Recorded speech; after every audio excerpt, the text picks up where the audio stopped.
കണ്ടുപിടിച്ച് RTO ഓഫീസിൽ പറഞ്ഞു അവൻ്റെ ആ ഉടമസ്ഥൻ്റെ ലൈസൻസ് ഹെൽമറ്റും ലൈസൻസുമില്ല 4 വിദ്യാർത്ഥികൾ ഒരു ബൈക്കിൽ ചെന്നുപെട്ടതോ മന്ത്രിയുടെ മുന്നിൽ. എന്താകും അവസ്ഥ? നമുക്ക് നോക്കാം ഈ വീഡിയോയിലൂടെ. മൈനറായിട്ടുള്ളവരാണ്, 4 പിള്ളേരാണ് ഒരു വണ്ടിയിലിരിക്കുന്നത്.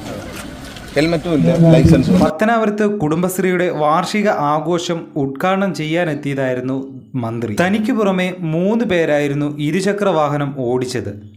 വിദ്യാർത്ഥികൾ ചെന്നുപെട്ടത് ഗതാഗത മന്ത്രി KB ഗണേഷ് കുമാറിന്റെ മുന്നിൽ. തുടർന്ന് വാഹനം ഉടമയുടെ ലൈസൻസ് റദ്ദാക്കാനും മന്ത്രി ആവശ്യപ്പെട്ടു.